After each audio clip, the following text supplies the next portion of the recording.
생존 우선순위 서바이벌 프라이어리티 2026년 2월 18일자 진행하겠습니다. 오늘의 편집 내용입니다. 미국이 3조 원 싸들고 한국 왔다. 중국 독점 깬 고려아연의 결정적 한방이라는 거창한 제목으로 정지은 기자가 리포테라라는 매체에서 보도를 했습니다.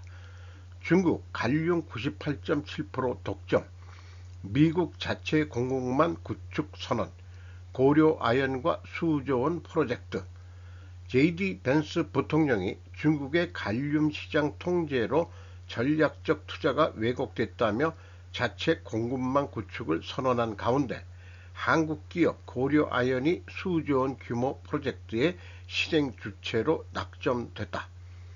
반도체, 국방, 에너지 산업을 좌우하는 보이지 않는 전쟁에서 한국이 최전선에 선 셈이다.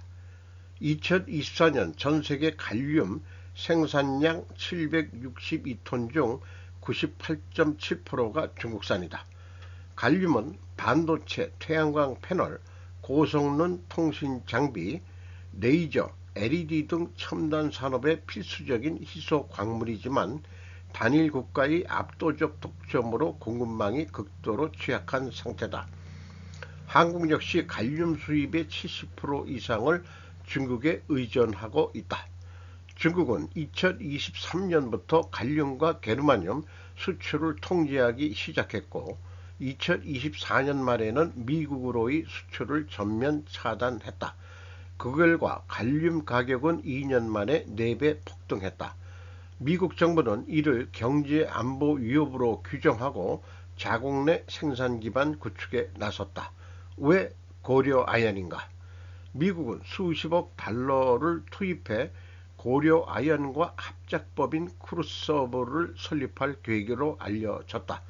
크루서블은 테네시주의 미국 내 첫 갈륨 생산 시설을 건설하며 다양한 핵심 광물과 비교해서 생산해 2023년부터 가동을 목표로 하고 있다고 전해진다. 이 크루서블이라는 게 어디서 많이 제가 들어본 말인 것 같아서 다시 찾아보니까 우리나라 말로 도가니를 말하는 것 같습니다. 뭐냐면은 보통 이제 그 비철금속을 만들 때 로를 주조로라고 해서 녹여가지고 이제 그 몰드에 그 캐스팅을 하게 되는 건데요. 크루서블이라 그러면 그렇게 거창한 로가 아니고 그 도가니를 달궈 가지고 그 안에 그 도가니를 그 밖에서 그냥 그 불을 지펴 가지고 뜨겁게 하는 거죠. 금을 생산할 때도 이 크루서블이라는 도가니로를 쓰고 있습니다. 이것을 제가 구경을 해봤기 때문에 규모가 히토류니까 큰 그 앞 공정은 뭐 메모도한 그 정제 과정이 있겠습니다만은 최종적인 그 만드는 과정은 도가니로에 넣어가지고 그것을 액화시켜가지고 몰드에 이렇게 금은 몰드에 넣어서 하는 것처럼 이 갈륨도 결국 그런 생산 방식이 될 것으로 예상이 됩니다.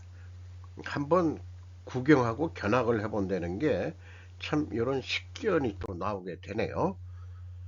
고려아연이 선택된 결정적 이유는 3개국 한국, 미국, 호주 제련소 네트워크와 폐자원 재활용 기술력이다.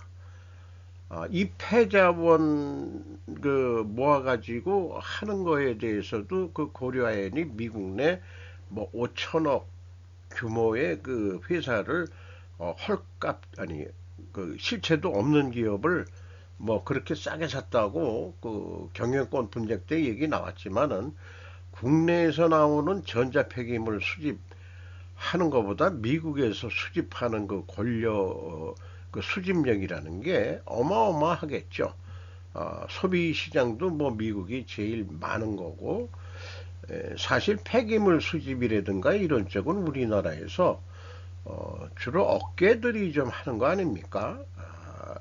그렇게 되고 있는데 미국도 그러면은 업계들이 한다 그러면은 이런 이권 장사의 마피아 애들도 있는 거 아닐까? 저는 요거는 소설을 좀 써보고요.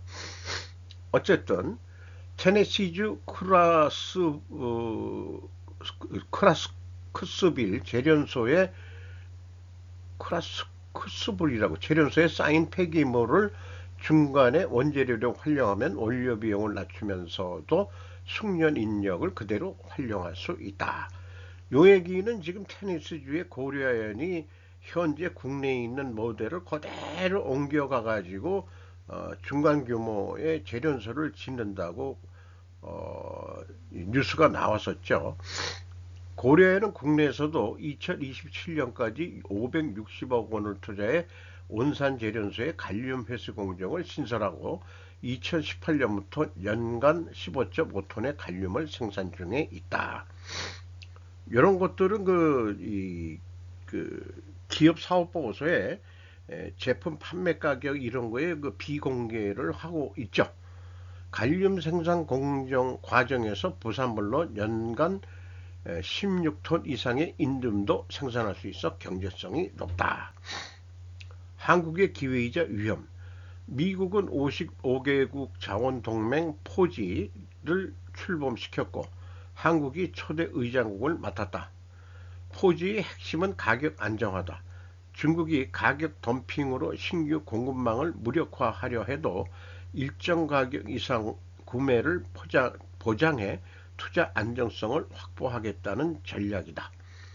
여기에 프로젝트 볼보를 통해 120억 달러 약 17조 원 규모의 전략 비축도 추진 중이다.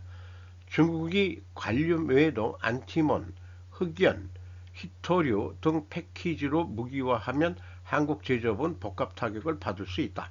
업계 일각에서는 원료 확보 단계부터 중국 자본이 선점한 아프리카 남미 광산 문제가 남아있다며 공장을 지어도 정광 공급이 막히면 가동률이 떨어질 수 있다고 지적한다. 고려 아연의 테네시 프로젝트는 2030년 가동을 목표로 하고 있으며 이는 단순한 재련소 건설을 넘어 미국 중심의 자원판 나토 실무 거점이 된다.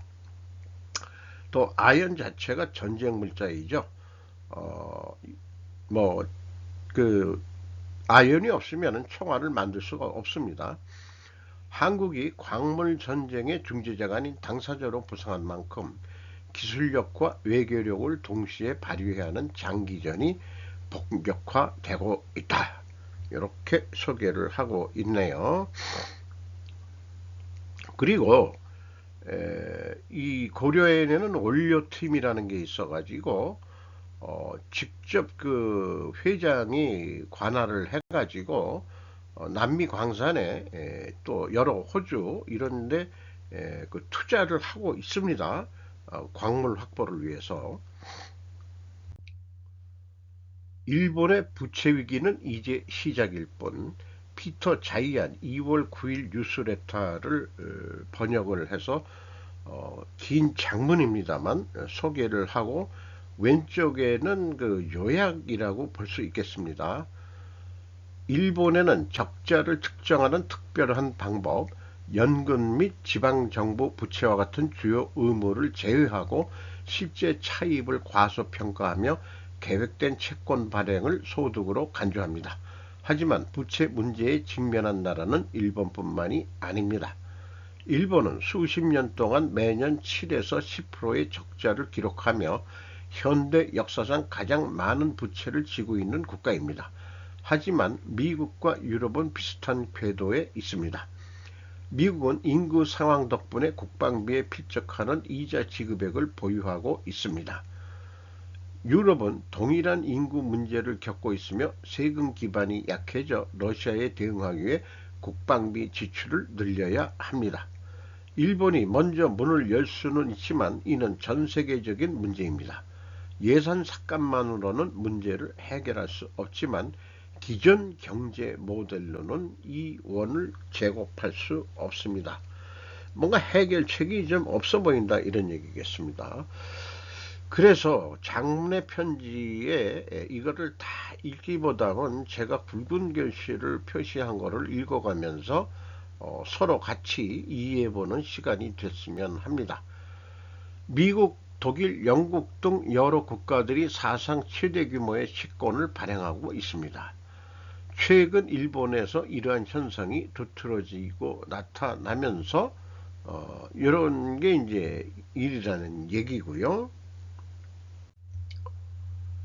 미국에서는 부채에 대한 이자 지급이 가장 큰 지출 항목 중 하나다. 이렇게 소개를 하고 있고, 그리고 IMF는 정부 간 이전 지출을 잠재적 부채로 계산하지 않으며 또한 사회보장급여와 같은 항목을 소득으로 간주하는데 이는 따로 분류해야 할 항목이 아니라 계산에 영향을 미쳐서는 안 되는 것들입니다. 일본은 재정적자가 일반적으로 GDP의 4에서 5% 정도라고 주장하는데 지난 35년간 평균 성장률이 1% 미만이었던 것을 고려하면 매우 심각한 수준입니다. 경제 성장이 1%뿐이 안 되는데 적자 폭은 GDP의 4, 5%다. 그러면은 버는 것보다도 어디다 돈을 쓰는지 사회복지 비용이겠죠. 재정적자가 35년 동안 누적돼 왔다. 일본은 예산을 편성할 때 재정적자를 계획적으로 지출하는 경우 이를 재정적자로 계산하지 않기 때문입니다. IMF도 뭐 그렇게 한다고 지금 일본식 통계 방식을 따른다고 돼 있어요. 이를 재정적자로 계산하지 않기 때문입니다. 그러니까 그들이 채권을 발행하면 그걸 수입으로 간주하는 겁니다. 이렇게 돼 있는데 부채로 인정할 때는 재정 적자 지출로 간주되는 경우는 특정 조건이 충족될 뿐이다. 그것이 뭐냐 그러면은 건설이나 경기 부양책 등 연말에 필요한 추가 예산은 부채로 잡는다 이런 얘기네요. 자, 그러면 일반적으로 우리가 복식 회계 기준으로 서구에서는 부채를 발행했을 때 요게 1조 달러를 발행했다 그러면은 현금이 이제 들어오는 거로 이제 은행에서 화폐를 발행하니까 1조 달러를 이렇게 잡죠.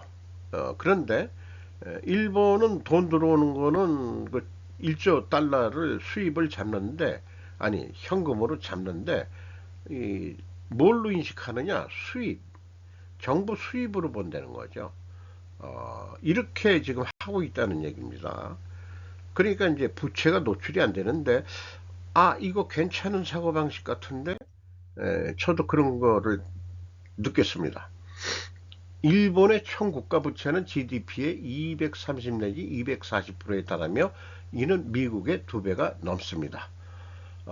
그런데 여기에는 지방 정부 부채하고 연금 체불에 그리고 파산 직전에 사회보장제도는 포함되지 않았는데도 그렇다. 그러면 그런 걸 다 포함하면은 GDP의 400 내지 500% 정도가 되는 게 일본의 현재 현실이다. 이렇게 얘기를 하면서 뭐 그렇다고 일본만 그런 게 아니고 미국 역사상 많은 돈을 쓴 행정부는 버락 오바마 때 트럼프 1.0 바이든 현재 트럼프 2.0 때 엄청 쓰고 있다. 연속해서 여야 가리지 않고 누가 집권하든지 간에 돈을 펑펑 쓰고 있다. 이런 얘기고 작년 초 트럼프 행정부의 두 번째 임기 동안 우리는 실제 이전보다 더 많은 돈을 정부에 지출하고 있습니다. 게다가 이는 국토안보, 국방과 같은 분야에 대한 지출 증가는 고려하지 않은 수치인데도 그렇답니다. 따라서 우리는 분명히 잘못된 방향으로 가고 있습니다. 10년 넘게 GDP 대비 5% 이상의 지출이 이어져 왔습니다. 이렇게 얘기하고 있고 어느 나라나 지금 일본과 마찬가지로 이 문제의 일부는 연금 문제입니다. 고령화가 되면서 MX 그 이전 세대들이 그 연금이 많이 나가서 돈이 많이 좀 부족하다. 그리고 이제 자기도 그 X세대인데 자기네들도 이제 은퇴 세대가 곧 될 예정이다 이렇게 얘기하고 있고요. 어, 대부분 유럽 국가에서는 그동안에 70년 동안 국방 예산을 줄여왔고 특히 냉전 종식 그 이후 30년 동안 더욱 축소해온 결과 지금과 같은 그 상황이 계속 악화되어 왔다 이런 얘기고요. 이제 그들은 EU는 GDP의 10 내지 30%에 가까운 수준으로 군사비를 늘려야 합니다. 왜냐하면 향후 몇 년 동안의 러시아와의 전쟁에 대비하기 위해 많은 경우 거의 처음부터 제도를 구축해야 하기 때문이라고 얘기를 하고 있습니다. 결론적으로 이미 막대한 부채가 존재하며 모든 징후는 부채가 점점 더 커질 것임을 보여주고 있습니다. 그러면 이것을 어떻게 해야 되느냐? 그런데 저도 잘 모르겠습니다. 전문가이지만은 지경학자라고 그러나요? 지정학자. 어, 그, 그리고 현실적으로는 오랫동안 진정한 부채 위기를 겪은 나라는 없고, 특히 지금처럼 미국이 세계 최대 경제 대국인 시대에는 더욱 그렇습니다. 이렇게 얘기하고, 확실한 것은 세계화와 급속한 고령화가 결합되면서 우리가 이제까지 금융, 자본주의, 사회주의, 파시즘 등 무엇으로 부르든 간에 모든 것을 이해하는 기반이 되는 경제 모델이 더 이상 인구 증가에 기반하지 않는다는 것입니다. 이게 이제 그 저도 느낌이 팍 오네요. 우리가 뭐 인구 줄어서 뭐 GDP가 떨어질 것 같고 생산성이 떨어지고 뭐 이런 얘기를 하는데 곰곰이 생각하면은 먹고 살기 힘들어서 애들 안 낳겠다는데 무슨 얘기냐. 오히려 인구가 줄어야 그 다음에 그 사람의 인적 가치가 올라가 가지고 월급도 많이 받고 그런데 갈 거 아니냐. 그래서 그 부모들이 어, 좋은 공부를 시켜서 높은 소득을 얻을 수 있는 그런 기업에 들어가기를 바라지. 부모들은 그 저기 그 블루 칼라로서 공장 가서 먼지 뒤집어 씌우면서 뭐 요즘 그런 공장도 없지만 박봉에 그렇게 살아가는 인생을 자식들이 살게 두겠느냐 뭐 이런 거죠. 그래서 어쨌든 전 세계가 새로운 경제 모델을 찾아야 할 것입니다. 그런데 그런 환경에서 부채 문제가 어떻게 될지는 저도 잘 모르겠습니다. 다만 과거 일본이 지금 보여준 사례 이른바 도쿄 사이드를 예로 들 수 있겠습니다.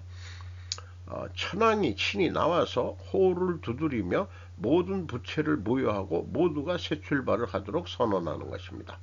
그렇게 되면 모든 사람이 저축이 현금화되고 주택담보대출도 현금화되어 말 그대로 사회를 뒤흔드는 사건이 될 것입니다. 하지만 현재로서는 그게 그나마 말이 되는 유일한 모델입니다. 그렇다고 해서 그런 상황을 대비해야 한다는 뜻은 아닙니다. 했는데 그 이런 착상을 제가 해보게 됩니다. 국채 발행할 때 그거를 그 부채가 아니고 그 수입으로 일본은 인식을 한다는데 이제 전 세계를 지배하는 원가 세계가 이제 드디어 인식의 전환을 할 때가 왔다고 생각합니다.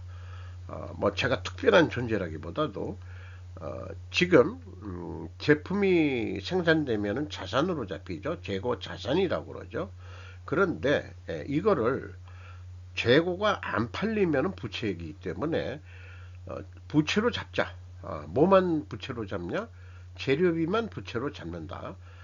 차변에 재료비가 떨어지면 비용으로 썼다는 얘기죠. 비용 성격으로 떨려 버립니다. 원재료에서 이제 재료비로 바뀌는 거죠.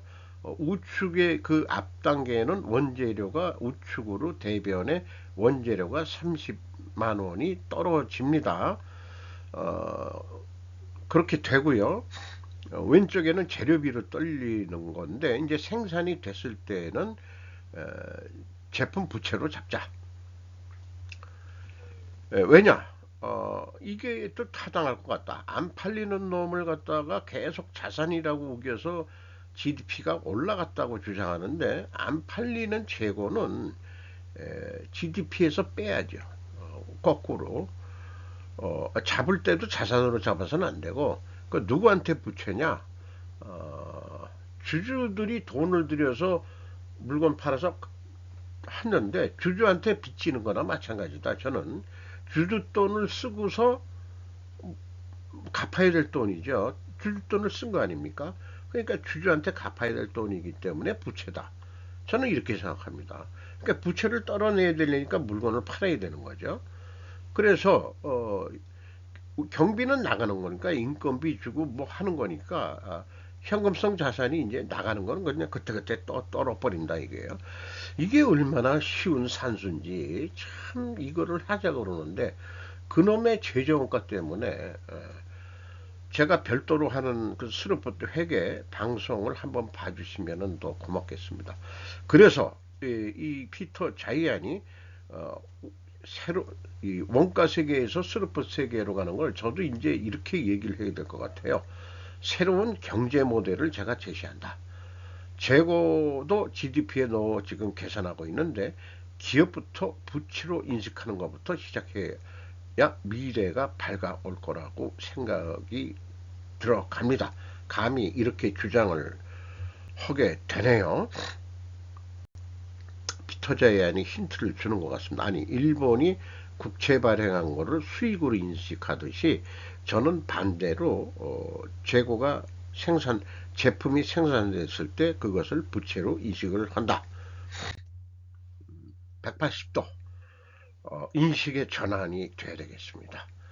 일본 EV로 한국의 완패, 시장은 3배라도 판매 4배 차, 전방위 분산과 집중 투자의 속도 차이와는 2월 18일 머크몰 일본판입니다.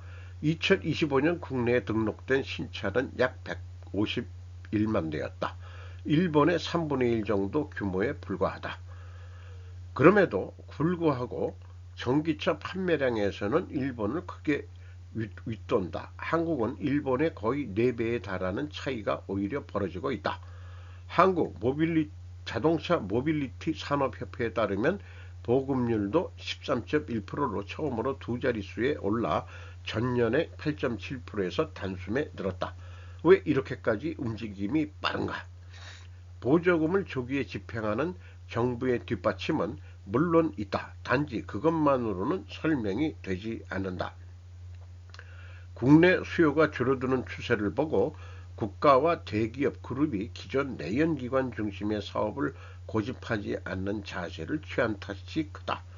과거 연장선상에서 조금씩 바뀌는 것이 아니라 전동화를 전제로 산업의 축을 옮기고자 했다.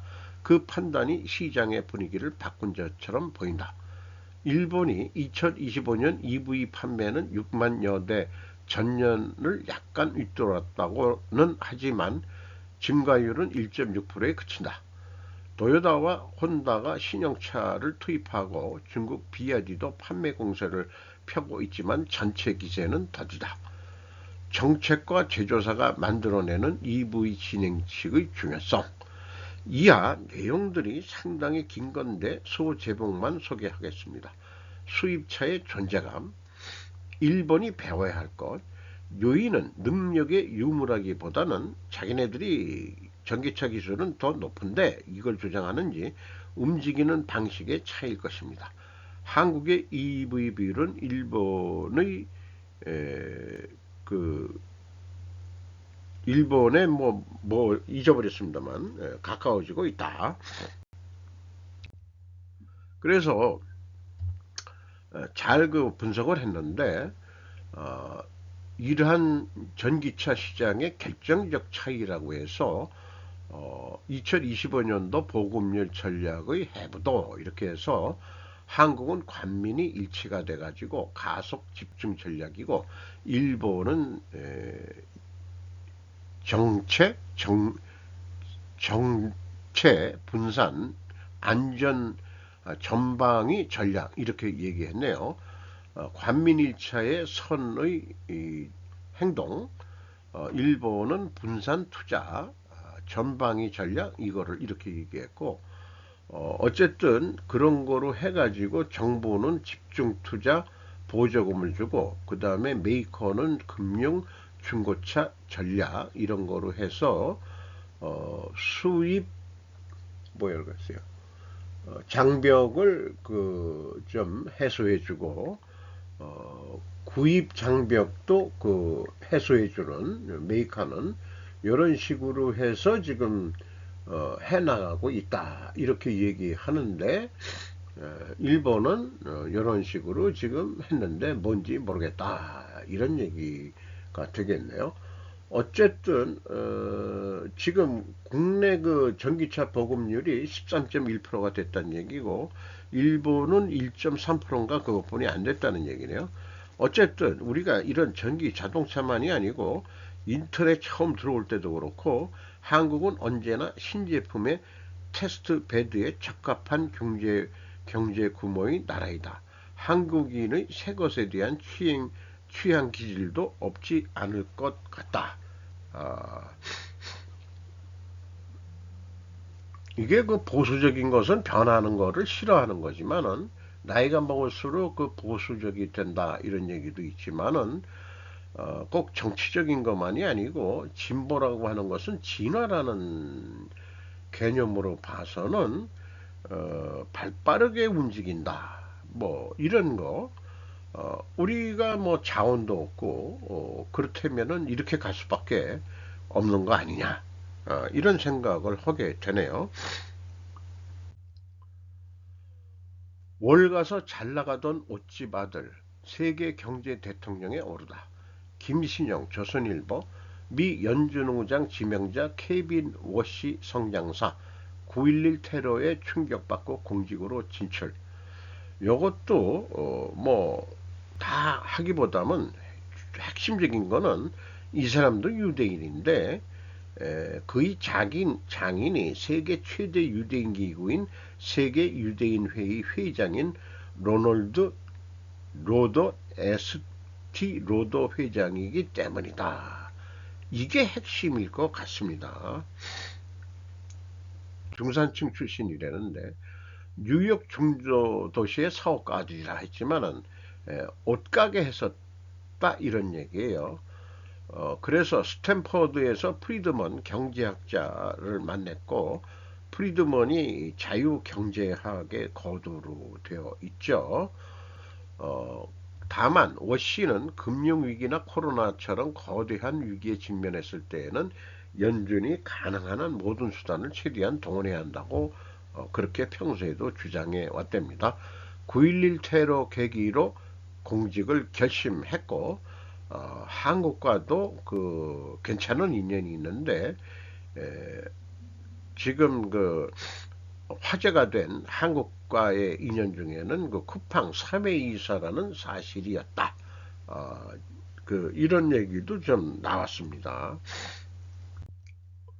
그리고 결혼은 그 아까 장인이 유대인 회장인데 그 딸이 그 제인 로더라고 2002년에 결혼했는데 한 20 몇 년 전이니까 근데 그 뭐 자녀들이 누군지 그런 것은 노출이 된 게 없고요. 현재는 마케팅 총괄 겸 최고 데이터 책임자다 이렇게 얘기를 하고 있네요.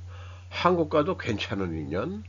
어, 이창용 한국은행 총재와도 친분이 있다고 알려졌고 이 총재가 그 아시아 태평양 국장으로서 워싱턴 DC에서 일할 때 현지에서 자주 만났고 총재가 된 후에도 미국 출장 때 여러 차례 교구했고 이 총재가 한국은행장 취임했을 때는 한은 건물도 방문했었다. 뭐 이런 얘기도 이제 남기는데 어쨌든 인적 교류가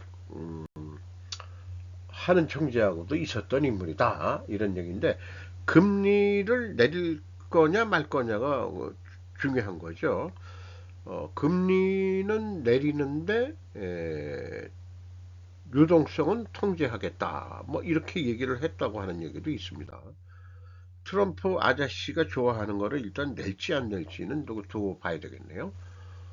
후계자 이미지 강화, 북김주에 주민 껴안는 이례적 스킨십, 정화임. 이게 그 화성지구라고 1만 세대 산림집 준공식이 16일 진행되었다고.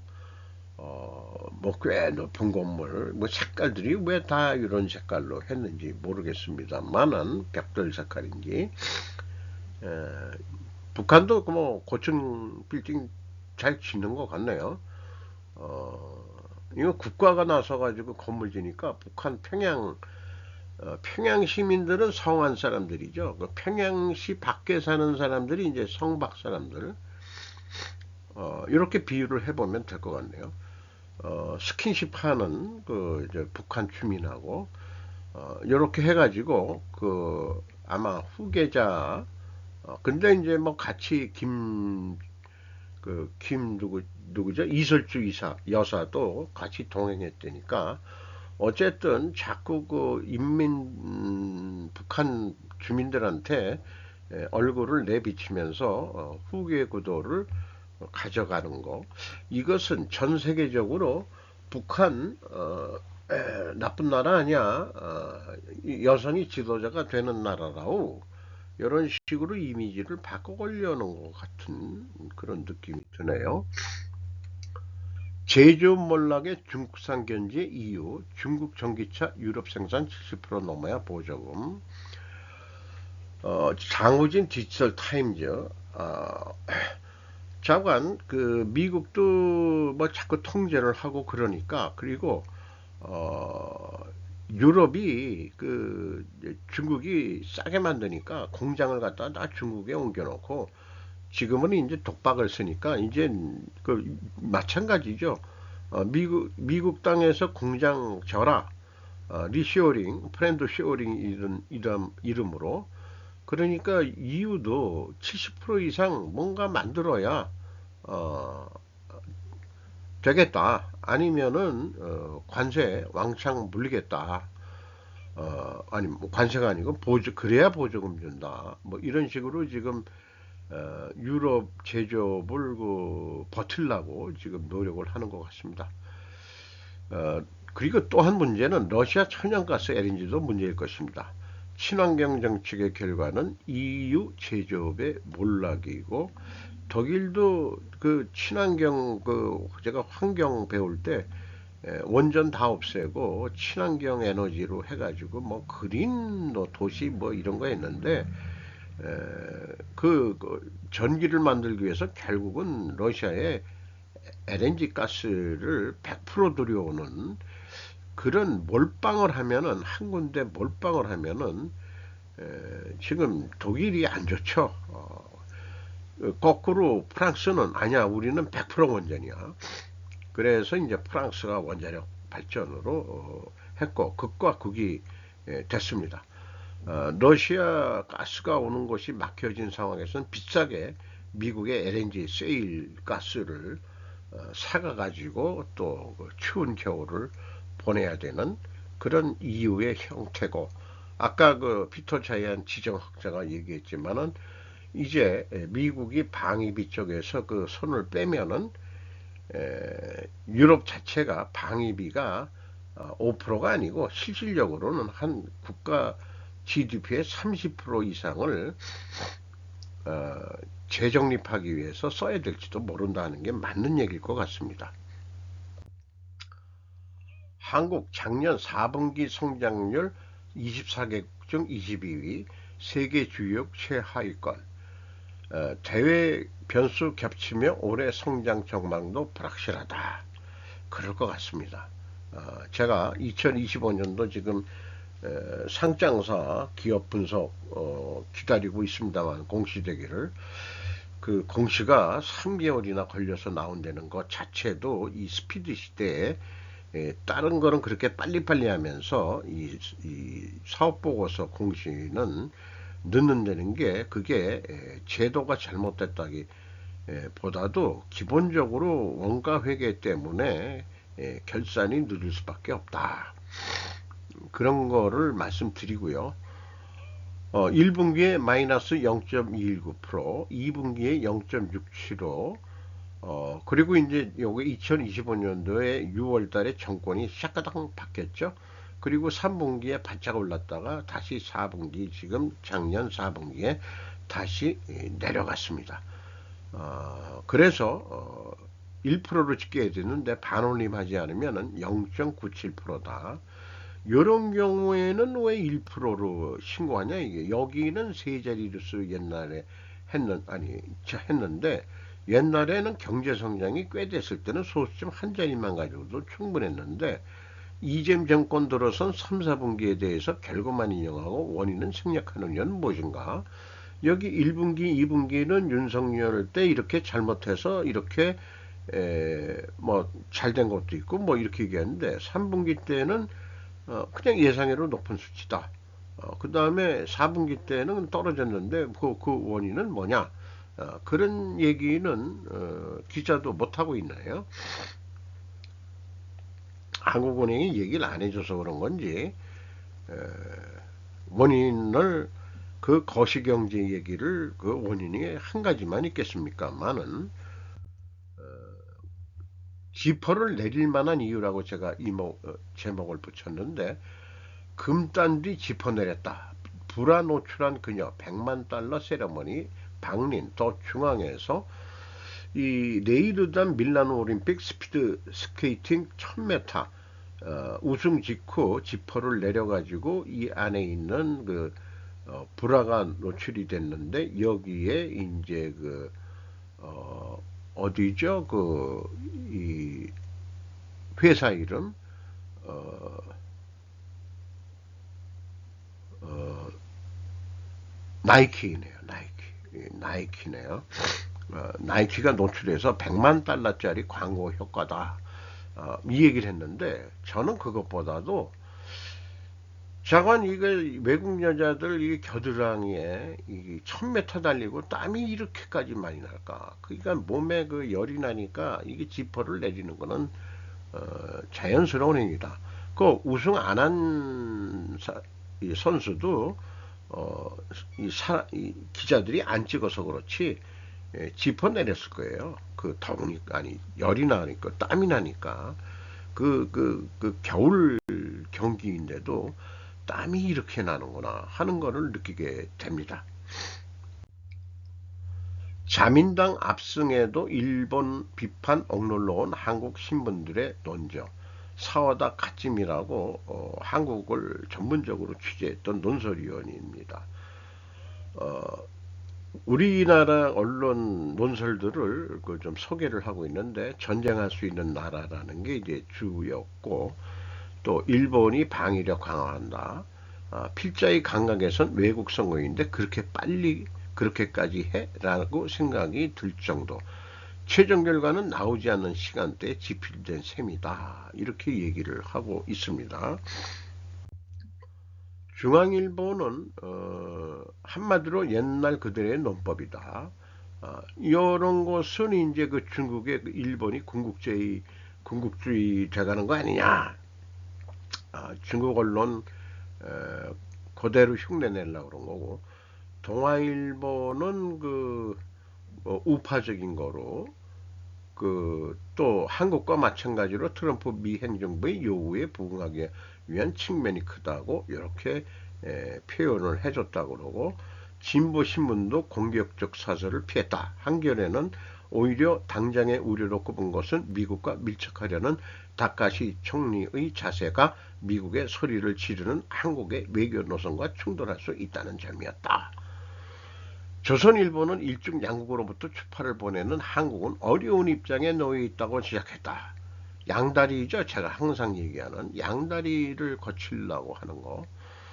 그러면서 한미동맹을 기반으로 동아시아에서 예고된 거친 파도를 지혜롭게 헤쳐나가야 한다는 한국 외교 주문으로 마무리했다.